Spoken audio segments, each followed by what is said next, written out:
Good evening, everybody. Search and rescue continued throughout the day, as you know, despite the terrible weather, and we are continuing to make headway in our search.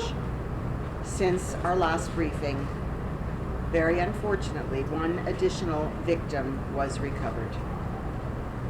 So the number of deceased is now at 12, and this number of accounted for is 125.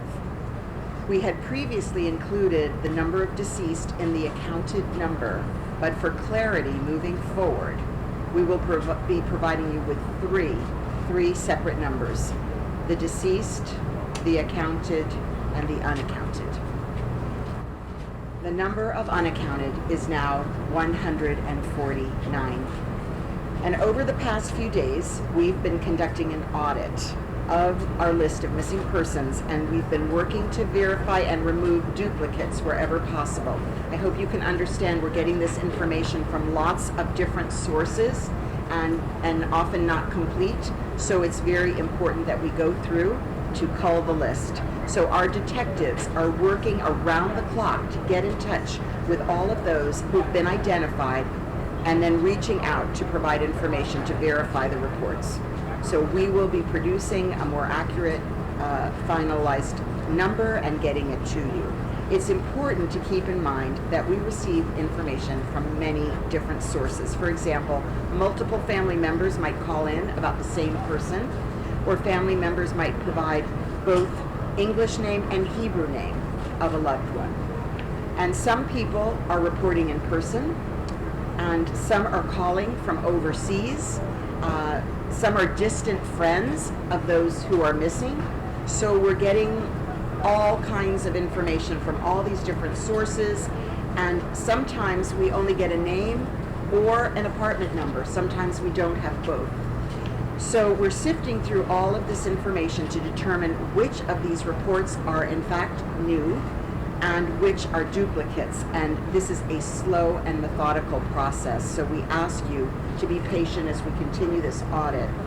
And I want to continue to stress, as we have done all along, that these numbers are very fluid and they continue to change.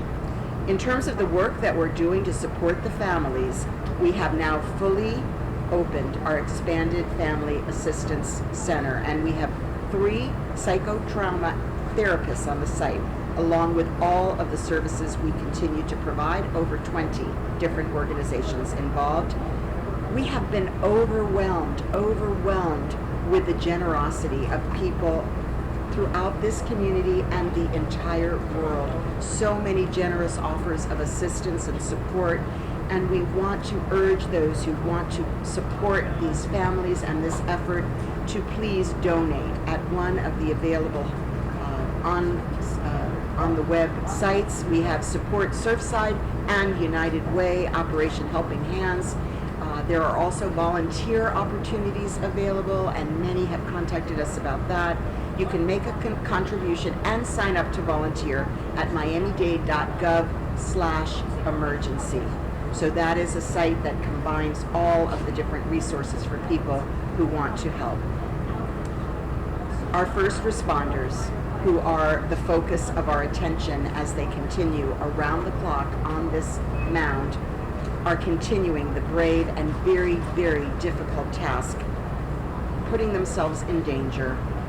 It is their life's work to search for people alive in circumstances such as this, and they are truly the best in the world, and we truly have all of the help that we need, and they have been working non-stop, as you know, for nearly 6 days. So please pray for them and their families, and join us with support and donations and volunteering as you're able. Buenas tardes a todos. La misión de búsqueda y rescate ha continuado durante todo el día, a pesar del clima intermitente, la lluvia, y seguimos avanzando en nuestra búsqueda. Desde nuestra última sesión aquí, se recuperó una víctima más. El número de fallecidos ahora es 12.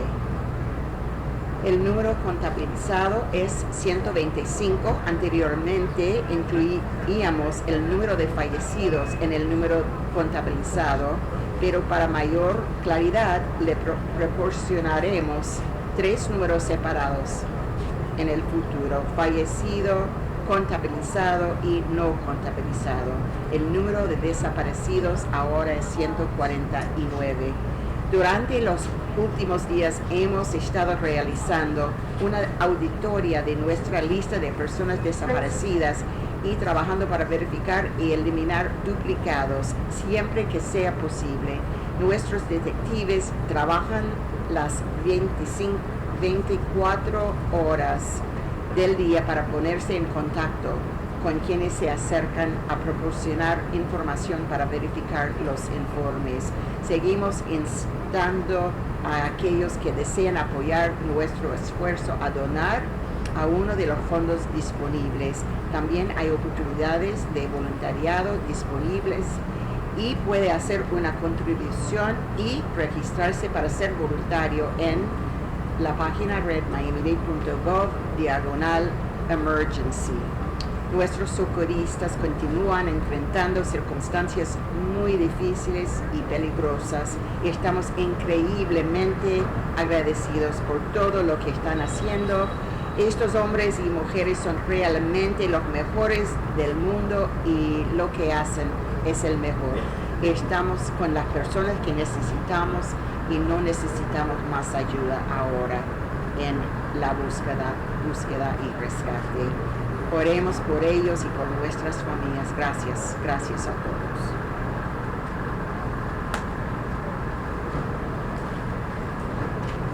Thank you, Madam Mayor.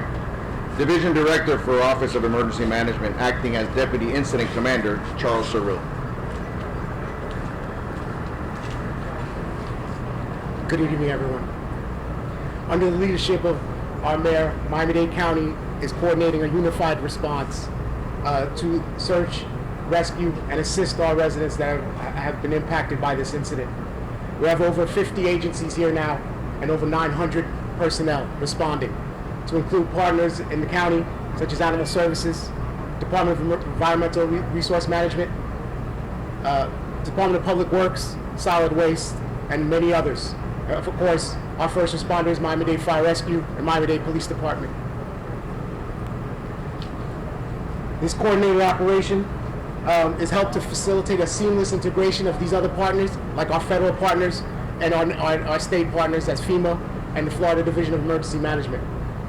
We have successfully opened the Florida Assistance Center today, as the mayor has mentioned. Today was our first full day, and we have serviced quite a few families as they are in need, and we are here to assist them. As she also mentioned, and I want to reiterate, if you want to know about services that the county is providing, or if you need assistance and you are out there and you were impacted by this incident, please go to miami-dade.gov/emergency. Thank you.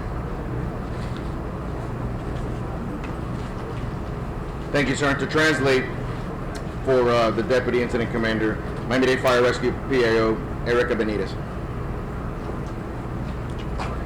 Muy buenas tardes. Bajo el liderazgo de nuestra alcaldesa Daniela Levin Cava, estamos coordinando estos esfuerzos unificados de búsqueda y rescate, la asistencia a la cual unifica varios departamentos del condado, incluyendo el departamento de bomberos de Miami-Dade, el departamento de la policía y varios otros departamentos, al igual que socios federales, estatales, locales, internacionales sin fines de lucro y también parte del sector privado. Esta operación coordinada de más de 40 socios y 700 socorristas ayuda a facilitar una integración perfecta de los servicios para estas operaciones de búsqueda y rescate, así como la asistencia para los afectados de esta tragedia. Y les recordamos a todas las personas que estén buscando o necesiten ayuda, los familiares, que visiten miami-dade.gov/emergency. Thank you, Erica. Representing the Florida Division of Emergency Management, Director Kevin Guthrie. Good evening, everyone. We are wrapping up another day, and state agencies continue to identify unmet needs and provide support to our local partners of Miami-Dade County.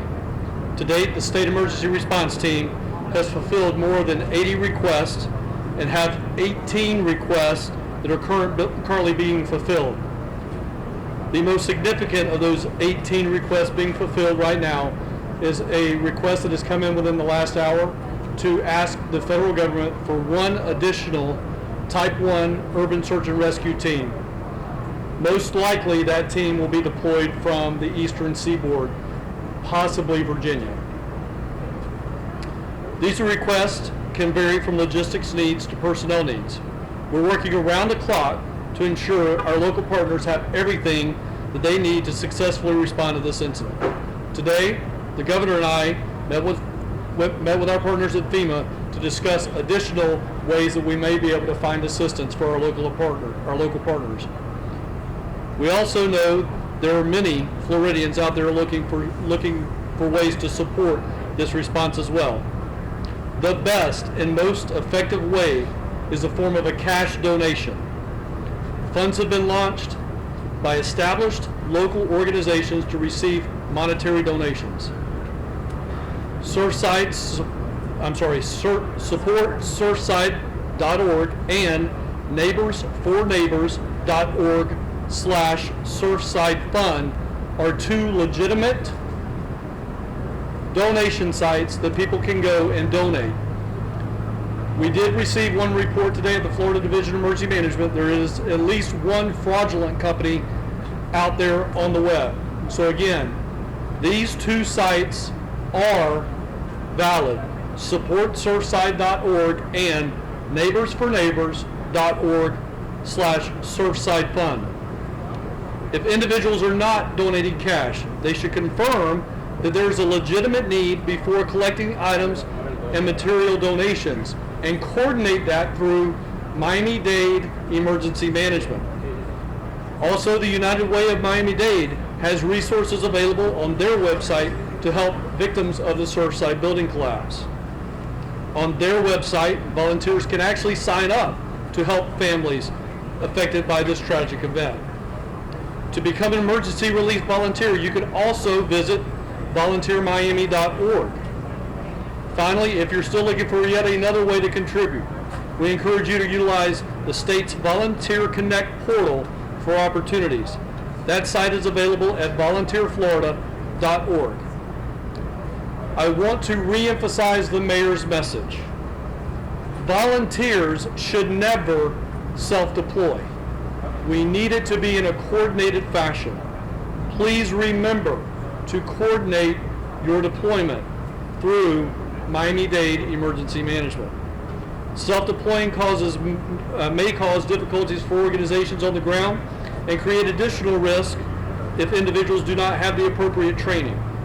We're so grateful that during this time, so many individuals have come out from all over the place to want to help and volunteer. But we want that volunteering to be done in the proper manner. We encourage all of you to share these resources again.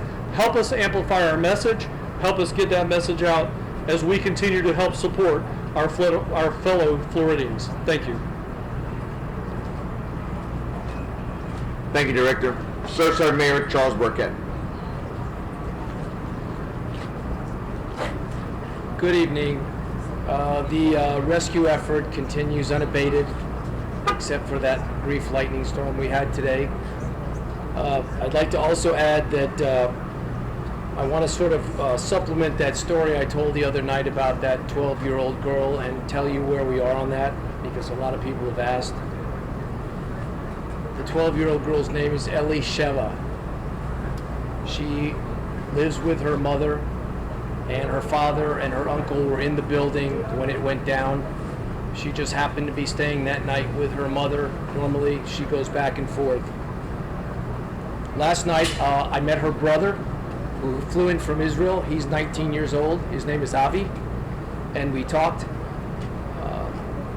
He mentioned again, I think, that his mother is suffering some financial distress, given that the father was paying the bills, and now those funds are not available. She asked for assistance. I reached out to Mary Snow of the Coral Gables Community Foundation, which is also running the supportsurfside.org site. The good news is we now have $1.9 million raised so far at the Save Surfside, or I'm sorry, supportsurfside.org site. We have already funded a handful of nonprofits and dozens of needy families.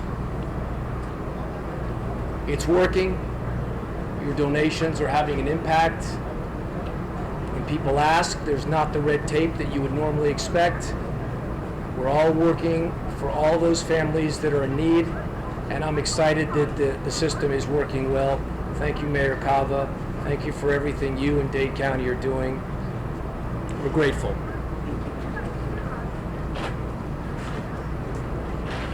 Thank you, Mayor. In the Creole translator, Leonard Lerebourg.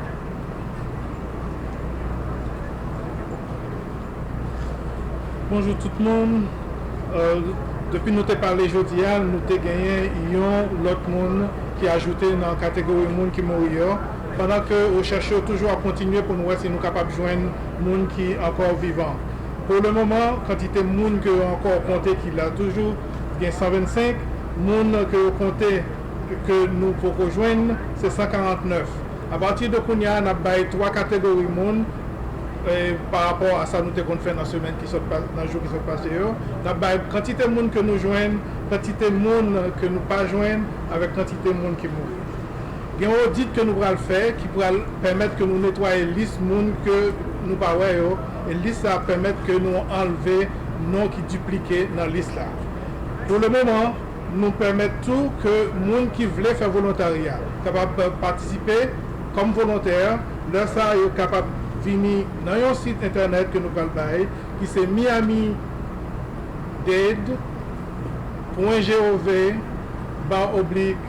/volunteer. Donc, miami-dade.gov /volunteer. Merci. Thank you, sir. We're going to open for questions, and again, we will ask you to do it in an orderly fashion until you're selected upon, and then we move on. Sir? Thank you. Mayor, and to the state, just for clarification, first of all, you had said no more resources were needed, but a request has been made for another urban search and rescue team. Can you clarify that contradiction that no more resources are needed, but we're bringing in a new urban search and rescue? Yes, so from the state side of the House, I spoke with Chief Kaminsky. This was a joint decision between myself and Chief Kaminsky. We do have two potential areas of development that are out in the Atlantic right now heading into the Caribbean. So the thought process that both the Chief and I talked about today is we have all 8 urban search and rescue teams engaged in this fight from Florida.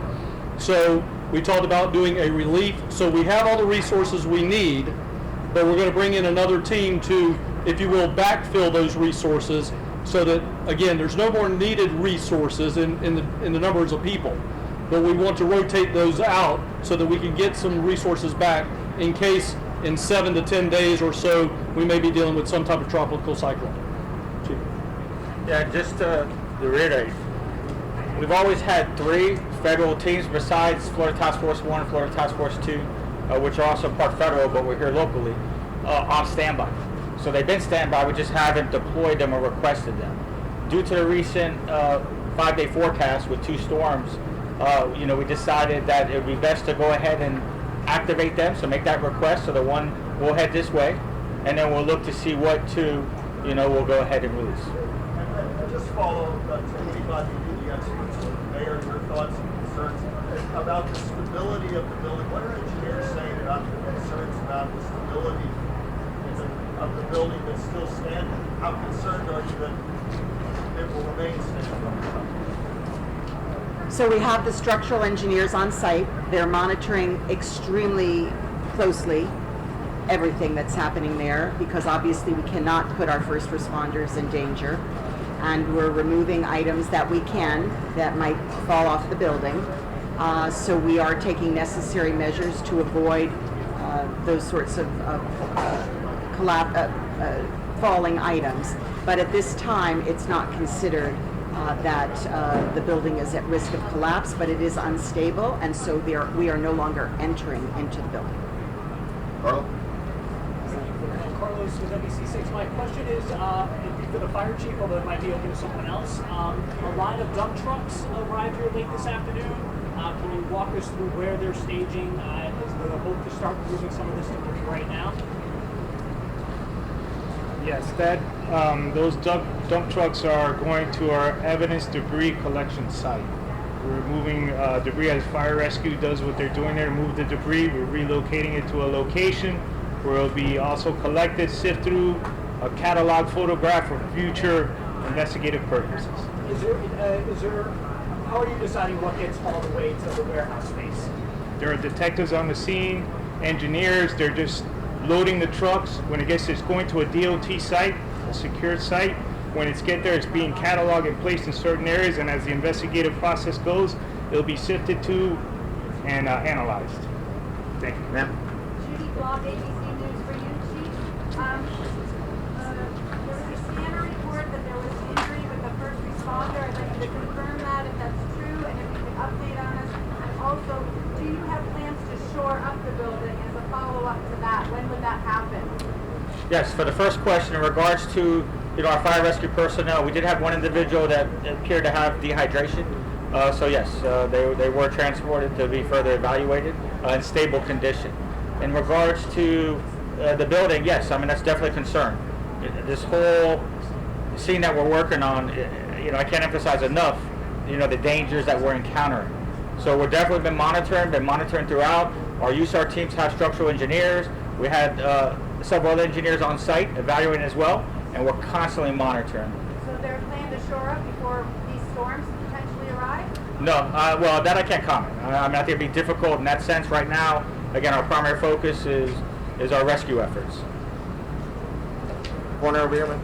This is also for Chief Kaminsky. This just kind of snowballs off at that point. We are hearing that you guys received a part of the debris was actually helping prop up the standing part of the building. Are there any efforts that true, or has anything been determined at that point? No, I'm not aware of that. I mean, we definitely don't have any machinery propping up the building. We have a zone that we're making sure we're staying, a certain distance from the building. That the debris was propping up the building, that part of the pile was? Well, the debris that's there, we're leaving, yes. I mean, we are leaving that there just in regards to, again, the concerns with the structural integrity of the building. That's why, as the mayor stated, we will not make any other entries into that building, and we'll definitely monitor it. And yes, that's why we're not clearing out that area. Spanish over here. Okay, my question is for the Miami-Dade Fire Department, Erika, en español. Erika, quisiéramos saber qué están haciendo para rescatar a las mascotas que quizás quedaron atrapadas en el edificio de los dueños. La pregunta es qué estamos haciendo para rescatar a las personas que están... Que los dueños se escaparon, se fueron y quizás quedaron en el edificio, las mascotas. Bueno, en este momento se ha hecho varias búsquedas y sabemos que no se ha dado reportes de tener ninguna mascotas todavía dentro del edificio. Eso se hacen varias búsquedas y estos aseguramos obviamente para enfatizar que no haya nadie en el edificio, incluyendo animales o mascotas.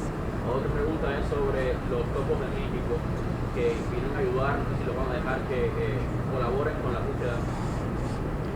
Sí, bueno, sí sabemos que están aquí. Nosotros tenemos todos los recursos necesarios en este momento, pero ellos se incorporarán vamos a tener la necesidad de incorporarlos. En este momento eso es algo que se evalúa y cuando llegue a darse el momento para brindarles esa oportunidad, ellos se van a incorporar a nuestro equipo. Gracias. Janine, the last one here. Hi. Yeah, it's for the fire chief. Chief, can you explain, I'm Janine from Channel 10, can you explain sort of the mapping that your crews are doing on the rubble? I think it's so hard to understand how that could be. It just looks like a pile of rubble, but you're able to kind of map it out to find out where potential victims are. And then my second question is, how is everybody? It's been 6 really long days. How are your crews physically and emotionally? Well, with the first part, in regards to the rescue grids, we do have it mapped out, and it's in a number B1, B2, B3 is one area that we look. D1, D2, D3 is another area we look, and then G1, G2, G3. So that's how our grid system is in regards to rescue. We overlay maps, there's GIS layers that we put in. how the building looked before the collapse. So all those come into factors where we're expecting certain areas, what we're looking for. And as we were talking about through this delayering process at each grid, that's where we focus. Again, we continue the same tactics in regards to looking with our sonar equipment, any video equipment, in regards to doing any sweeps, anything along those lines, as well as any other signs that might show as we're delayering a certain area, a certain location. In regards to our spirits, we're still again, it's an extremely difficult situation. And we're out here 110%. As I stated earlier, couldn't be prouder. Miami-Dade Fire Rescue, the brave men and women firefighters that are under my command, as well as the task force teams and all of us working together. I mean, this is just such a unified approach. This is, these are the times that are the most difficult, but it's, we're here to do a job. We're here with a passion. This is what we do. And, hopefully we have some success.